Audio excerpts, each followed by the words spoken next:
Hello students, in this video I will explain you how to write a pie chart in the best way by using some band booster structures. Moreover, on this channel I will provide you the best content and super classes for your IELTS exam, and by following all these classes you can boost your band score in your final exam. And for that, make sure to subscribe this channel and please like and share this video. Now let's get started. Actually, we have a pie chart. In this video I will explain you how to explain your chart with some important and complex structures. The statement is: the chart shows the proportion of graduates from Blue Sky University in 2006 entering different employment sectors. Actually, we have the data of graduates in the year 2006, means 2006 ਦੇ ਵਿੱਚ blue Sky university ਦੇ ਵਿੱਚ ਜਿਹੜੇ graduates ਸੀਗੇ ਉਹ ਆਪਣੀ graduation ਤੋਂ ਬਾਅਦ ਜਿੱਦਾਂ ਮੰਨ ਲਓ ਕਿਹੜੇ ਸੈਕਟਰ ਦੇ ਵਿੱਚ ਉਹਨਾਂ ਨੂੰ ਜੌਬ ਮਿਲੀ, ਕਿਹੜੇ ਸੈਕਟਰ ਦੇ ਵਿੱਚ ਉਹਨਾਂ ਨੂੰ ਇੰਪਲੋਇਮੈਂਟ ਮਿਲੀ, ਉਹ ਗ੍ਰੈਜੂਏਟਸ ਦਾ ਆਪਣੇ ਕੋਲ ਡੇਟਾ ਹੈ। ਇਹ ਆਪਣੇ ਕੋਲ ਸਟੇਟਮੈਂਟ ਹੈ। ਸਟੇਟਮੈਂਟ ਵਿੱਚ ਕੀ ਕਹਿ ਰਿਹਾ ਕਿ ਜਿਹੜਾ ਚਾਰਟ ਇਹ ਸ਼ੋ ਕਰ ਰਿਹਾ ਪ੍ਰਪੋਰਸ਼ਨ ਆਫ ਗ੍ਰੈਜੂਏਟਸ, ਕਿ ਗ੍ਰੈਜੂਏਟਸ ਦਾ ਪ੍ਰਪੋਰਸ਼ਨ ਸ਼ੋ ਕਰ ਰਿਹਾ ਹੈ ਜਿਨ੍ਹਾਂ ਨੇ ਐਂਟਰ ਕਰੇ ਡਿਫਰੈਂਟ ਇੰਪਲੋਇਮੈਂਟ ਸੈਕਟਰ, ਮੀਨਸ ਜਿਨ੍ਹਾਂ ਨੂੰ ਡਿਫਰੈਂਟ ਸੈਕਟਰਸ ਦੇ ਵਿੱਚ ਇੰਪਲੋਇਮੈਂਟ ਮਿਲੀ, ਮੀਨਸ ਜਿਨ੍ਹਾਂ ਨੂੰ ਡਿਫਰੈਂਟ ਸੈਕਟਰਸ ਦੇ ਵਿੱਚ ਜੌਬ ਮਿਲੀ। ਸੋ ਆਪਾਂ ਦੇਖਦੇ ਇਹ ਚਾਰਟ। ਇਹ ਨੈਕਸਟ ਸਲਾਈਡ ਵਿੱਚ ਤੁਹਾਨੂੰ ਮੈਂ ਚਾਰਟ ਦਿਖਾਉਂਦੀ ਹਾਂ। ਦੇਖੋ ਇਹ ਚਾਰਟ ਆਪਣੇ ਕੋਲੇ ਇਹਦੇ ਵਿੱਚ ਕਹਿ ਰਿਹਾ employment sectors of graduates from Blue Sky university in 2006। So ਆਪਣੇ ਕੋਲ ਡੇਟਾ ਦੇਖਦੇ ਹਾਂ।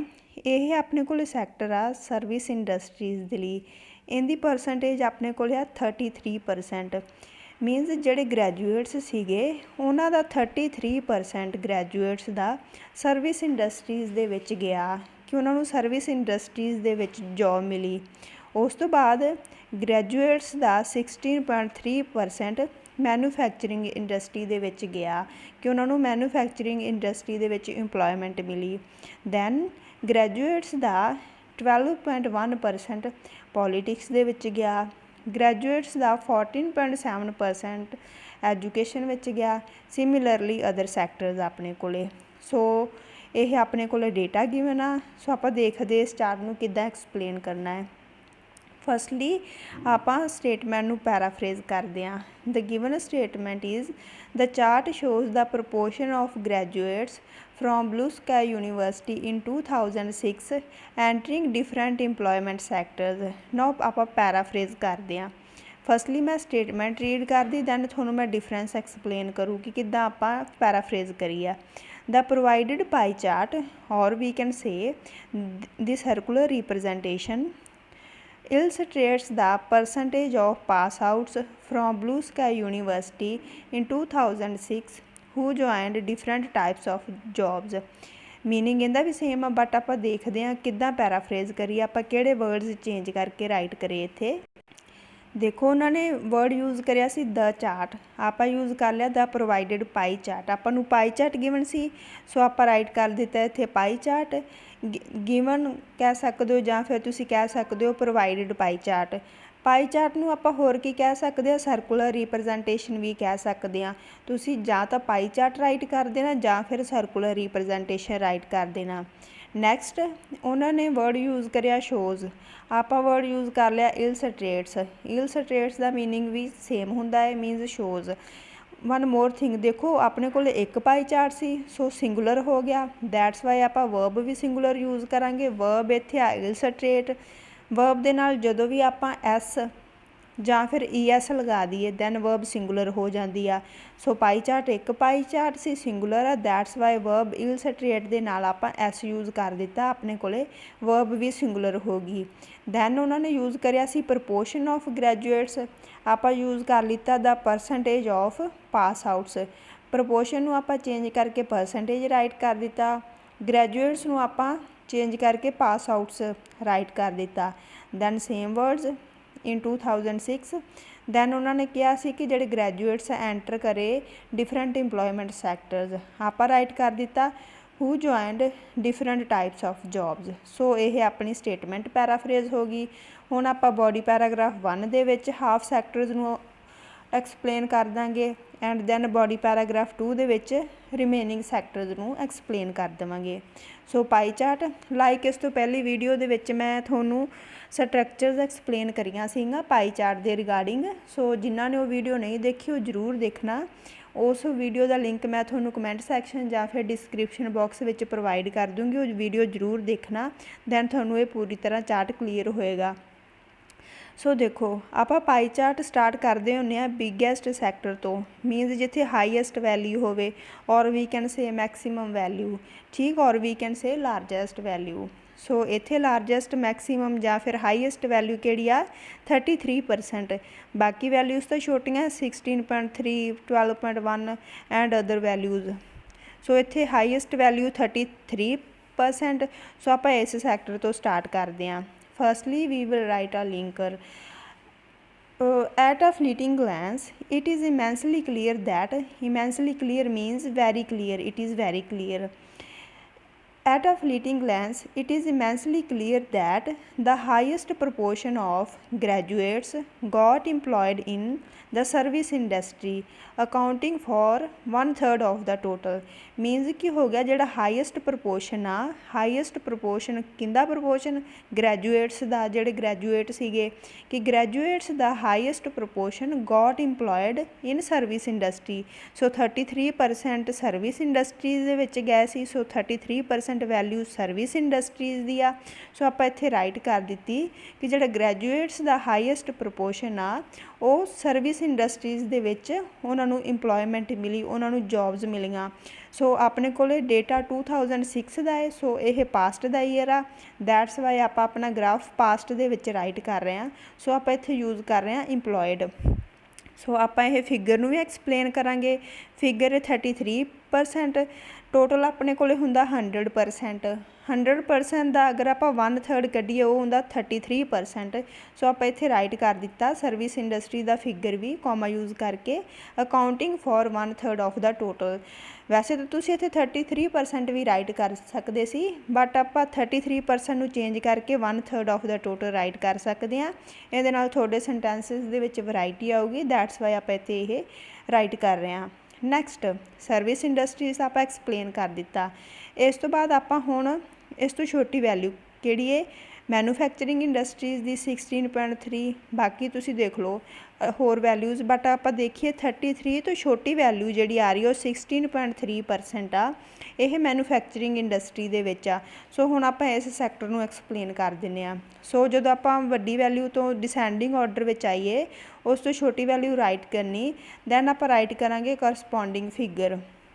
सो the corresponding figure for manufacturing industry for manufacturing industries was nearly its half, कि जिहड़ा corresponding figure means same figure आ जिहड़ा मैਨੂਫੈਕਚਰਿੰਗ इंडस्ट्रीज़ के लिए सीगा ओह ये सर्विस इंडस्ट्री का हाफ है। सो यह स्ट्रक्चर मैं तुहानूं पहली वीडियो दे विच एक्सप्लेन करी हुई आ। सो अगेन मैं दस देनी आ कि जिहड़ा सर्विस इंडस्ट्री का हाफ देखिए, सर्विस इंडस्ट्री की वैल्यू सी 33%, 33% का हाफ देखिए बनेगा 16.5%, 16.5 दे नीयर 16.3 आ। सो आप इत्थे वर्ड यूज़ कर लिता नीयरली इट्स हाफ, कि जिहड़ा मैਨੂਫੈਕਚਰਿੰਗ इंडस्ट्री की वैल्यू आ वो सर्विस इंडस्ट्री दे नीयरली हाफ आ। सो आप एक्सप्लेन कर दिता। सो दो सैक्टर एक्सप्लेन कर दिते। नैक्सट कंपैरिजन कर दिंने आपां पॉलीटिक्स एंड एजुकेशन दे विच। ਇਹਦੇ ਨਾਲ एक सेंटेंस कंपलैक्स हो जाएंगे प्लस वैरायटी आएगी, तो ओबवियसली थोड़ा ग्राफ वधिया वे दे विच एक्सप्लेन हो जाएगा। सो हुण आपां पॉलीटिक्स एंड एजुकेशन नूं कंपेयर करते हैं। As compare to those who became politicians, more fraction of pass outs joined education sector. Means अगर आप कंपेयर करिए वो ग्रैजुएट्स का जिहड़े पॉलीटिशियन बने पॉलीटिक्स दे विच गए, more fraction of pass outs joined education sector ਕਿ ਪੋਲੀਟੀਸ਼ੀਅਨਸ ਦੇ ਕੰਪੈਰੇਟਿਵ ज़्यादा ग्रैजुएट्स एजुकेशन सैक्टर ज्वाइन करिया, ज़्यादा ग्रैजुएट्स ने एजुकेशन सैक्टर ज्वाइन करिया। सो परसेंटेज नूं आपां प्रपोर्शन राइट कर सकते हैं, फ्रैक्शन राइट कर सकते हैं। सो आपां वर्ड्स नूं चेंज कर राइट कर रहे हैं। सो एक सीगा पॉलीटिक्स, पॉलीटिक्स की वैल्यू सीगी 12.1%। पॉलीटिक्स आपां पहली प्लेस ते राइट करिया, इहदी वैल्यू आपां फस्ट प्लेस ते राइट कर दी। दैन आपां राइट करिया education sector, education sector second place ते राइट करिया। एजुकेशन सैक्टर की वैल्यू आ 14.7%, इनकी वैल्यू आप सैकेंड प्लेस ते राइट करी। पॉलीटिक्स फस्ट प्लेस, इनकी वैल्यू भी आप फस्ट प्लेस ते राइट करी। एजुकेशन सैक्टर सैकेंड प्लेस ते आ, इनकी वैल्यू भी आप सैकेंड प्लेस ते राइट करी। देखो पॉलीटिक्स की वैल्यू 12.1% आ एंड एजुकेशन की वैल्यू 14.7% आ। सो एजुकेशन की वैल्यू ज़्यादा है, सो आप इत्थे राइट करिया मोर फ्रैक्शन।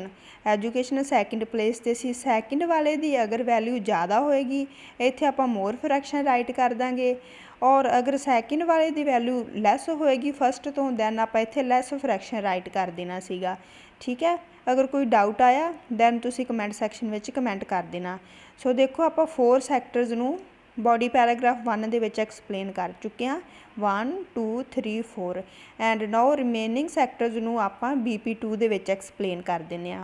सो उस तो पहला आपां एक लिंकर यूज़ करांगे, आपां यूज़ कर दिता प्रॉबिंग फर्दर, मीनस अगे चलते हुए the proportion of students who got recruited in civil services stood at 5.6% as against 2.8% in case of other sectors।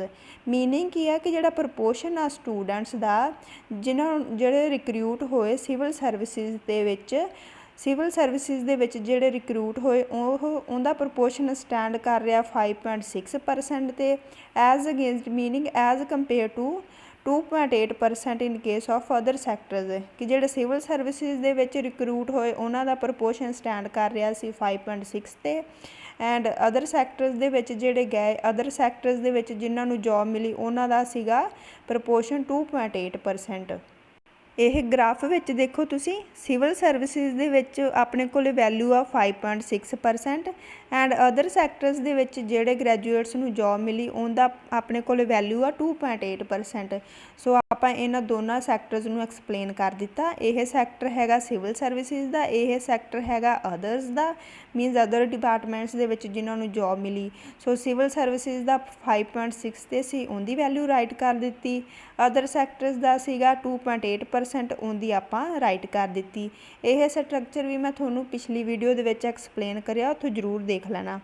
Next आपां यह 2 भी सैक्टर कर दिते एक्सप्लेन। इस तो बाद अपने को 4 सैक्टर्स बचे। चैरिटी, इनकी वैल्यू है 0.3%। आर्ट्स एंड एंटरटेनमेंट, इनकी value 7.8%। Sports 0.1%। Science and tech 7.3%। देखो arts and science and tech की वैल्यूज़ सिमिलर आ, नियर अबाउट ने 7.3 एंड 7.8। अगर आप देखिए स्पोर्ट्स एंड चैरिटी इन्हां दियां वैल्यूज़ भी नियर अबाउट ही आ 0.1 and 0.3। So science and tech and arts नूं आपां कंबाइन करके राइट कर दिंदे आ, दैन स्पोर्ट्स एंड चैरिटी नूं आपां कंबाइन करके राइट कर देंगे। So almost similar percentage of graduates tried their luck in arts और entertainment comma and science and tech, the figure was recorded to be nearly 7.3%। कि कह रहे हैं कि almost similar percentage of graduates ने अपना लक ट्राई करिया arts and entertainment दे विच एंड साइंस एंड टैक दे विच। सो फिगर इन्हां दा नियरली आप राइट कर दिता, दोनों का कंबाइन करके राइट कर दिता नियरली 7.3%। सो ये 7.3 सी, 7.8 ये नियर अबाउट आ। सो आप कोई भी इत्थे राइट कर सकते सी, आप छोटी वैल्यू राइट कर दी, आप नाल वर्ड यूज़ कर दिता नियरली। वन मोर थिंग देखो, एक अपने को सैक्टर सीगा आर्ट्स या फिर एंटरटेनमेंट का, दूजा सैक्टर सीगा साइंस एंड टैक का। साइंस एंड टैक दे विच तां एंड लगना ही सी। सो इन्हां दोनों के सैक्टर्स दे विच भी एंड जो आप लगाना है, सो अगर 2 एंड आ जान दैन फस्ट वाले एंड तो पहला आप कॉमा यूज़ करते हैं। सो ये चीज़ नूं ध्यान रखना तुसीं, ये थोड़ी नॉलेज दे लिए। सो आप यह 2 सैक्टर्स नूं भी एक्सप्लेन कर दिता। ਆਪਣੇ ਕੋਲੇ ਕਿਹੜੇ ਰਿਮੇਨਿੰਗ ਸੈਕਟਰਸ ਆ, ਸਪੋਰਟਸ ਐਂਡ ਚੈਰਿਟੀ, ਇਹਨਾਂ ਨੂੰ ਵੀ ਆਪਾਂ ਹੁਣ ਐਕਸਪਲੇਨ ਕਰ ਦਿੰਦੇ ਹਾਂ। ਹਾਊਐਵਰ ਮੀਨਸ ਜਦ ਕਿ the minimum proportion of the students got employment in charity and sports fields means minimum proportion ਆ ਜਿਹੜਾ ਸਟੂਡੈਂਟਸ ਦਾ ਉਹਨਾਂ ਨੂੰ ਜੋਬ ਮਿਲੀ ਚੈਰਿਟੀ ਸੈਕਟਰ ਦੇ ਵਿੱਚ ਐਂਡ ਸਪੋਰਟਸ ਸੈਕਟਰ ਦੇ ਵਿੱਚ। ਦੇਖੋ ਸਪੋਰਟਸ ਦੀ ਵੈਲਿਊ 0.1 ਆ ਐਂਡ ਚੈਰਿਟੀ ਦੀ ਵੈਲਿਊ 0.3 ਆ। ਇਹ ਸਭ ਤੋਂ ਛੋਟੀਆਂ ਵੈਲਿਊਜ਼ ਆ, ਦੈਟਸ ਵਾਈ ਆਪਾਂ ਇੱਥੇ ਰਾਈਟ ਕਰਿਆ ਮਿਨੀਮਮ ਪ੍ਰਪੋਰਸ਼ਨ। ਸੋ ਆਪਣੇ ਆਲ ਸੈਕਟਰਸ ਐਕਸਪਲੇਨ ਹੋ ਚੁੱਕੇ ਆ। ਨਾਓ ਆਪਾਂ ਕਰਦੇ ਹਾਂ conclusion. To sum up, it is quite evident that the lion's share of graduates from Blue Sky University showed their interest for the service industries। Means ਕੀ ਹੋ ਗਿਆ ਕਿ ਇਹ ਕਲੀਅਰ ਹੈ ਆਪਣੇ ਕੋਲੇ ਕਿ ਲਾਇਨਸ ਸ਼ੇਅਰ ਦਾ ਮੀਨਿੰਗ ਹੁੰਦਾ ਆਪਾਂ ਬਿਗੈਸਟ ਸੈਕਟਰ ਦੇ ਲਈ ਇਹ ਯੂਜ਼ ਕਰਦੇ ਹਾਂ ਲਾਇਨਸ ਸ਼ੇਅਰ, ਐਂਡ ਇਹ ਆਪਾਂ ਸਿਰਫ ਕਨਕਲੂਜ਼ਨ ਦੇ ਵਿੱਚ ਹੀ ਰਾਈਟ ਕਰਨਾ। BP 1 ਐਂਡ 2 ਦੇ ਵਿੱਚ ਇਹ ਵਰਡ ਯੂਜ਼ ਨਹੀਂ ਕਰਨਾ, ਓਨਲੀ ਕਨਕਲੂਜ਼ਨ ਦੇ ਵਿੱਚ ਹੀ ਤੁਸੀਂ ਰਾਈਟ ਕਰਨਾ ਲਾਇਨਸ ਸ਼ੇਅਰ। ਲਾਇਨਸ ਸ਼ੇਅਰ ਦਾ ਮੀਨਿੰਗ ਹੁੰਦਾ ਆਪਾਂ highest sector means highest value ਦੇ ਲਈ ਇਹ ਰਾਈਟ ਕਰਦੇ ਹਾਂ। ਕਨਕਲੂਜ਼ਨ ਦੇ ਵਿੱਚ ਇੱਕ ਤੁਸੀਂ ਹਾਈਐਸਟ ਵੈਲਿਊ ਨੂੰ ਰਾਈਟ ਕਰ ਦਿਓ ਐਂਡ ਇੱਕ ਤੁਸੀਂ ਸਭ ਤੋਂ ਛੋਟੀ ਵੈਲਿਊ ਨੂੰ ਰਾਈਟ ਕਰ ਦਿਓ, ਬਸ ਪਾਈ ਚਾਰਟ ਦੀ ਕਨਕਲੂਜ਼ਨ ਦੇ ਵਿੱਚ। ਸੋ ਮੀਨਿੰਗ ਕੀ ਹੋ ਗਿਆ, ਇਹ ਕਲੀਅਰ ਹੈ ਕਿ ਜਿਹੜਾ ਲਾਇਨਸ ਸ਼ੇਅਰ ਆ ਗ੍ਰੈਜੂਏਟਸ ਦਾ ਉਹਨਾਂ ਨੇ ਆਪਣਾ ਇੰਟਰਸਟ ਸ਼ੋਅ ਕਰਿਆ ਸਰਵਿਸ ਇੰਡਸਟਰੀਜ਼ ਦੇ ਲਈ। ਇਹ ਹਾਈਐਸਟ ਵੈਲਿਊ ਰਾਈਟ ਕਰ ਦਿੱਤੀ, ਦੈਨ ਆਪਾਂ ਸਮੋਲੈਸਟ ਵੀ ਰਾਈਟ ਕਰ ਦਿੰਦੇ ਹਾਂ ਵਾਈਲ, ਜਦ ਕਿ ਦ ਸਮੋਲੈਸਟ ਸਲਾਈਸ ਵਾਜ਼ ਇਨਕਲਾਈਨਡ ਟੂਵਰਡਸ ਸਪੋਰਟਸ, ਕਿ ਜਿਹੜਾ ਸਮੋਲੈਸਟ ਪਰਸੈਂਟੇਜ ਸੀਗੀ, ਸਮੋਲੈਸਟ ਸਲਾਈਸ ਸੀਗਾ ਜਾਂ ਫਿਰ ਵੀ ਕੈਨ ਸੇ ਚੰਕ, ਸਮੋਲੈਸਟ ਚੰਕ ਸੀਗਾ, ਉਹ ਇਨਕਲਾਈਨ ਹੋ ਰਿਹਾ ਸੀਗਾ ਸਪੋਰਟਸ ਦੀ ਤਰਫ। ਸਪੋਰਟਸ ਦੀ ਵੈਲਿਊ ਸਭ ਤੋਂ ਛੋਟੀ ਹੈ, ਦੈਟਸ ਵਾਈ ਆਪਾਂ ਸਪੋਰਟਸ ਨੂੰ ਰਾਈਟ ਕਰ ਦਿੱਤਾ। ਸੋ ਇਹ ਸੀ ਆਪਣੀ ਅੱਜ ਦੀ task 1 the video. I hope you guys will like this, and if there is any query you can post it in the comment section, and please like, share and subscribe this channel for your best preparation for your IELTS exam। ਇਸ channel ਤੇ ਮੈਂ ਤੁਹਾਨੂੰ ਬਹੁਤ ਵਧੀਆ ਤਰੀਕੇ ਨਾਲ preparation ਕਰਾਉਂਗੀ so that ਤੁਹਾਡਾ 7+ band ਤਾਂ ਆਏ ਹੀ ਆਏ। ਸੋ I hope it will help you, and thank you।